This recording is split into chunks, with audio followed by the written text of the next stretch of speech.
शीतला माता की पूजा का पर्व हर साल चैत्र महीने की कृष्ण पक्ष की अष्टमी तिथि पर मनाया जाता है। इस दिन शीतला माता की पूजा का विधान है। शीतला माता को आरोग्य की देवी माना जाता है। इनको ठंडा यानी शीतल भोजन अत्यंत प्रिय है। यही कारण है कि माता का भोग एक दिन पहले यानी सप्तमी तिथि को तैयार कर लिया जाता है। पूजा के साथ व्रत में कथा पढ़ने का भी बहुत महत्व है।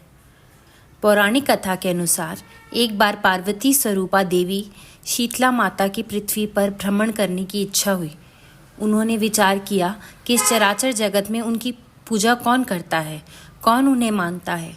शीतला माता बुढ़िया का रूप धारण कर धरती पर राजस्थान के डूंगरी गांव पहुंची और देखा कि आसपास उनका कोई मंदिर नहीं है और ना ही कोई उनकी पूजा करता है। माता शीतला गांव की गलियों में घूम रही थी कि तभी एक मकान के ऊपर से किसी ने चावल का उबला पानी नीचे फेंका। उबलता पानी शीतला माता के ऊपर गिरा, जिससे शीतला माता के शरीर में फफोड़े पड़ गए। शीतला माता के पूरे शरीर में ताप होने लगा। शीतला माता चिल्लाने लगी, अरे मैं जल गई, मेरा शरीर तप रहा है, जल रहा है, कोई मेरी मदद करो। लेकिन उस गांव में किसी ने भी शीतला माता की मदद नहीं की। एक कुम्हारन अपने घर के बाहर बैठी थी। उसने देखा कि बूढ़ी काफ़ी जल गई है।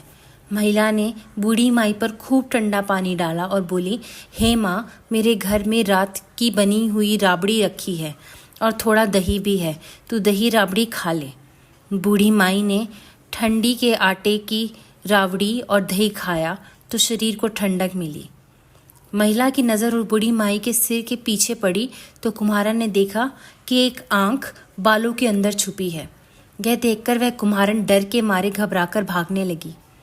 इसी दौरान उस बूढ़ी माई ने कहा, रुक जा बेटी, तू डर मत, मैं कोई भूत प्रेत नहीं हूँ, मैं शीतला देवी हूँ। मैं तो इस धरती पर यह देखने आई थी कि मुझे कौन मानता है, कौन मेरी पूजा करता है। इतना कह माता चार भुजा वाली हीरे जवाहरात के आभूषण पहने, सिर पर स्वर्ण मुकुट धारण किए अपने असली रूप में प्रकट हो गई।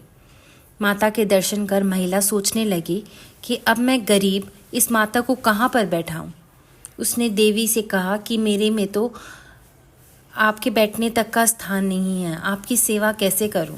शीतला मतलब प्रसन्न होकर उस महिला के घर में खड़े गधे पर बैठ गई। उन्होंने एक हाथ में झाड़ू तथा दूसरे हाथ में डलिया लेकर महिला के घर की दरिद्रता को झाड़कर डलिये में भरकर फेंक दिया। साथ ही महिला से वरदान मांगने को कहा। महिला ने हाथ जोड़कर कहा, माता, मेरी इच्छा है कि अब आप इसी गांव में स्थापित होकर रहें।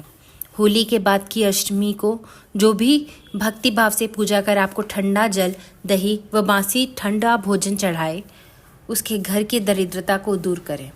शीतला माता ने महिला को सभी वरदान दे दिए और आशीर्वाद दिया कि इस धरती पर उनकी पूजा का अधिकार सिर्फ कुम्हार जाति का ही होगा। उसी दिन से डूंगरी गांव में शीतला माता स्थापित हो गई और उस गांव का नाम हो गया शील की डूंगरी। शीतला माता अपने नाम की तरह ही शीतल है। वो अपने भक्तों पर खूब कृपा करती है।